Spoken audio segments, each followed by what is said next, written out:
everybody, what's going on? I am Gregg Sussman. Jim Sonis, it's a big day because the prices have been revealed for week number 1. How's it going, man? It's great. It's a lot of fun to fill like these hypothetical lineups. Obviously, a lot is going to change between now and then, but like I'm building lineups now, just seeing what things look like, and it's fun just to have real NFL players on our schedule once again. So I am ecstatic. It's just a super fun time of year. How are you doing, Greg? I'm good, man. I'm all in football mode. I'm excited to talk a little DFS football and get ready, man. I'm very, very excited. So let's start with one of the most exciting new position players in the NFL. He was the number 1 overall pick, and that is Kyler Murray. We're taking a look at some of the undervalued players on the week 1 slate at least a month early. But that brings us to Murray, who's a valuable season-long fantasy commodity, being drafted as a top 10 quarterback. And in week 1, he's only priced at $7,300. What makes you like Murray in week 1?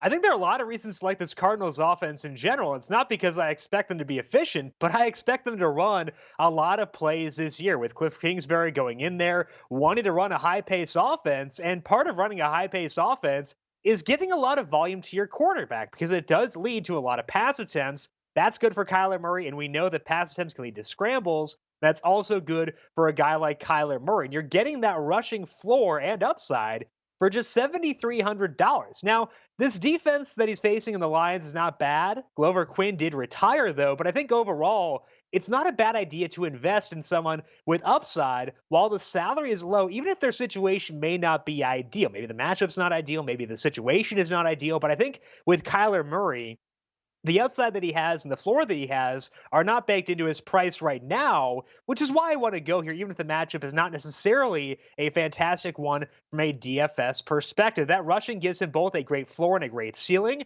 That pace should help out as well. And I think that the over-under in this game being around 47.5 may actually sell the potential of this Cardinals offense a little bit short. So I'm very interested in what they do here in week 1. I think that a similar line of thinking does apply to Lamar Jackson at $7,400, so just $100 more than Kyler Murray. But Kyler Murray, I want to get in on him from the ground floor. I think it makes a lot of sense to invest in him at home in week 1 at $7,300. You're getting in on the ground floor because that floor is so high with Murray, and I don't think the price is well adjusted to what that explosion could be like in week 1. That price is going to jump if all these fantasy prognosticators are right. So get in now while the price is still doable. Let's move over to the running backs, and you're very, very smart here, Jim, because you're investing in Leonard Fournette before he gets hurt. It's a good idea.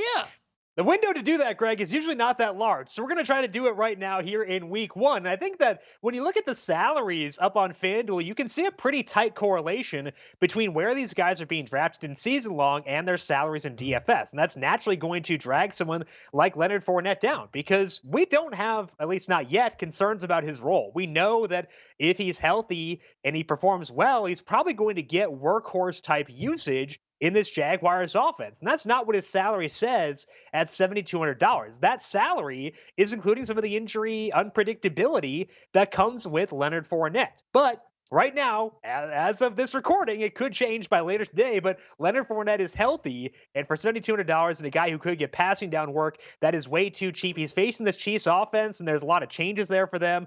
They've got Tyrann Mathieu, obviously, and a couple of other intriguing guys like Frank Clark, but this is not a defense I would expect to be good this year, and they're going on the road to face Jacksonville. It's not the same Jacksonville team we saw last year either because Nick Foles is in town, and also that offensive line is so much healthier now than it was at the end of last year. They had injuries at 4 of the 5 spots along the offensive line, season-ending injuries to all 4 of those spots. So I think that we should expect this Jaguars offense to be a lot better this year than they were last year, which would obviously benefit Leonard Fournette. They also drafted Jawan Taylor in the first round. So I'm expecting this Jaguars offense maybe not to be good, but to be a good chunk better than they were last year. You're putting them up against a Chiefs offense where they're going to have to score points. Fournette should get work as both a rusher and a receiver, and I adore that for $7,200. So unless we get word before then that Fournette's role may not be as beefy as we project it to be right now, I think he's a bit undervalued at $7,200.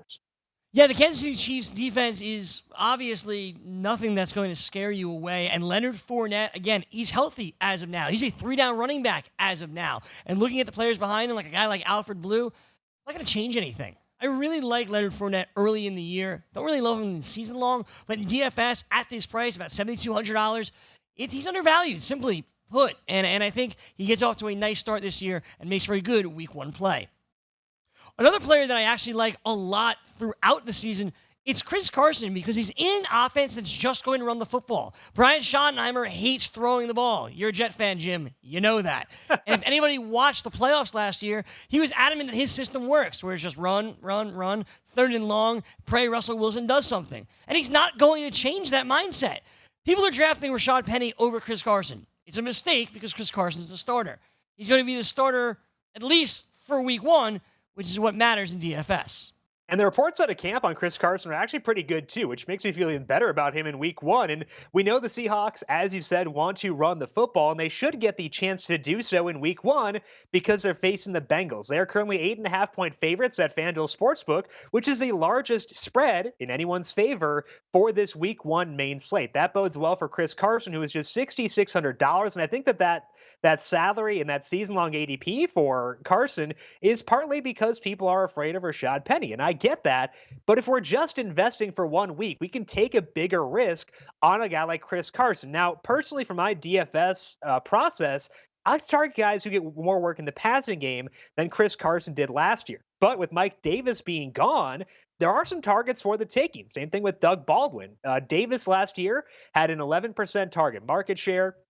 We did see Chris Carson get 6 targets in a game last year. He had 4 in another. Both of those were late in the year as well when he was healthier. So I think that when you give me Chris Carson with a potentially expanded role in a spot where the Seahawks should be able to run and run effectively against this Bengals defense, I think that's a great spot to invest in Chris Carson. $6,600. Again, he's not the archetype of player I target most often, but I think in this specific matchup, he makes a lot of sense. So at least for week 1, Chris Carson is someone I want on my rosters at $6,600.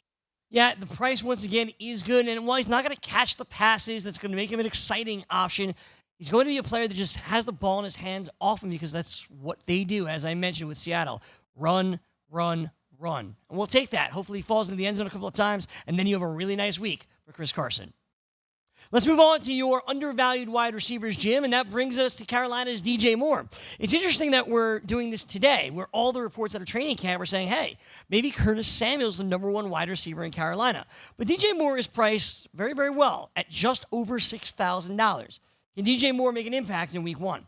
Yeah, I think in season long, when you look at the discrepancy between DJ Moore and Curtis Samuel, it does make sense to go with Samuel because he is a lot cheaper. But in DFS for week 1, DJ Moore is $5,900 and Curtis Samuel is $62,000. And DJ Moore has the pedigree of being this guy who could be a target hog. He was a first-round pick last year out of Maryland, as you know, Greg, and he got a lot of targets when he was there. He was efficient with those targets. He was a really good prospect coming out, and he made good on that prospect hype last year once Devin Funchess was gone. And Funchess no longer there, obviously. We saw DJ Moore get a 20% target market share from week 11 through week 15 last year, and that does include a time when Devin Funchess was playing and taking away some of those targets. Now, Greg Olsen is there, Curtis Samuel should get targets, and so should Christian McCaffrey. So I'm not saying DJ Moore is going to get 30% of the targets for Carolina, but if you give me 25% at $6,200 in a spot where they are in a high-flying matchup with the Rams, I think that makes a lot of sense. This game is tied for the highest total on the board for week 1 at 51 points, and I want to invest in games that project to be close between 2 good offenses. That is exactly what we get here in this matchup between the Panthers and the Rams. DJ Moore could be moving to a bigger role. I do like Curtis Samuel as well at $5,900, but I think when the price is so close between the two, I'm going to take DJ Moore over Samuel by a hair. It's going to be close, but right now, week 1, Jim choosing DJ Moore, very, very high game total, so you want players in there. Christian McCaffrey is obviously going to be incredibly expensive, which means you go somewhere else, and that somewhere else may lead you to DJ Moore, another player that you're hoping winds up in the end zone. Another wide receiver that Jim really likes this week is his old favorite, Marvin Jones of the Detroit Lions, who is undervalued and unheralded here coming into this season, where all the talk out of Detroit has been about Kenny Golladay. Marvin Jones is still there, and he's priced at $6,100 in week number 1. Why do you like Marvin Jones? This kind of goes back to the Leonard Fournette discussion, where I think a lot of the salaries are based on season-long ADPs, and I am pretty much out on Marvin Jones in season-long because the Lions don't want to throw. It seems like they really want to commit to the ground game, and that could lead to a low pace and not a lot of passing volume. But in week one, they're on the road facing the Cardinals, and the Cardinals' pace is good for them, but it's also good for their opponents because this will be very much a pace-up spot for the Lions and may be the fastest game they play the entire year. So Marvin Jones' situation in week one is much better than a situation for the full season, which could create some value here at $6,100. I love Kenny Golladay. He's super fun to watch and a super good player, but we shouldn't overlook Marvin Jones because when both those guys were healthy last year, before Marvin Jones went out, he had a 19% target market share and 43% of the team's targets 16 plus yards downfield. And that was with Kenny Golladay being healthy and Golden Tate playing all those games except for two. Theoretic was also there. When you take Golden Tate and Theoretic out of the equation, I would expect Marvin Jones to get a larger chunk of the pie this year. And as we know, he can do well down the field as well. There's no Patrick Peterson in week one for the Cardinals. He is suspended. That bodes well for this Lions passing game. And I think that could push you to invest in Kerryon Johnson and Kenny Golladay. And I certainly will do so myself as well. But Marvin Jones is super cheap at $6,100. And although he's not my favorite season-long play, I think that in DFS for week one, he does make a lot of sense. No Patrick Peterson for Arizona. Their secondary is going to be very, very flimsy, we'll say. We talked about Kyler Murray before. We expect a high-scoring output. That holds true for the other side as well with the Detroit Lions, where Kenny Golladay is going to get his, but Marvin Jones, the expectations aren't what they have been in the past, which could mean a big game in week one for the old veteran. Speaking of veterans, that brings us to our tight end, and that, again, brings us back to Leonard Fournette, who is healthy right now. Those feet work. Same with Jordan Reed, who had his quote-unquote healthiest offseason that he could ever remember. Basically, he's in the best shape of his life, Jim. How long does that last? Well, last year that lasted through week 12, and I think that kind of went overlooked with Jordan Reed last year because Washington was bad, and it makes sense that it would go overlooked because tight end is a spot where you need touchdowns, and Washington didn't score many last year, and they may not again this year. But I think that with Jordan Reed's salary being just $5,300, if you want to save a tight end, you're not going to get much better of a role than you will get with Reed at that salary. Through the first 12 games last year before his injury, Reed actually had 22% of Washington's targets. It's possible he could get a quarterback upgrade this year if they decide to start Dwayne Haskins. Most people would be an upgrade over what Washington had at times last year. So it's possible they could get better efficiency. Now, they're going on the road to face the Eagles. The Eagles are a very smart and a very good organization, so I don't expect Washington to fare well in that game, but they will be throwing, and that is a positive for Jordan Reed and that target market share. If he can get back to where it was last year, which is not outrageous because they did not invest a ton in their receiver corps, I think that Jordan Reed could have actually a pretty solid floor and have the ability to score a touchdown if his quarterback play can improve just a little bit. So normally I prefer to target tight ends who are in good game scripts and are projected to score a lot of points, and Jordan Reed does not fit that. But for $5,300, I think his role is a little bit too juicy. So I think that at least for right now, as long as he stays healthy, in week one, Jordan Reed does make a lot of sense if you want to spend down. Healthy till week 12 last year, healthy in week one right now. And if they do start Dwayne Haskins, you know the rookie quarterback always has the connection to the tight end. He's a safety valve, and Jordan Reed's been really, really good at that role for a very long time. As long as he's healthy, Jordan Reed, probably the number one wide receiver in his offense.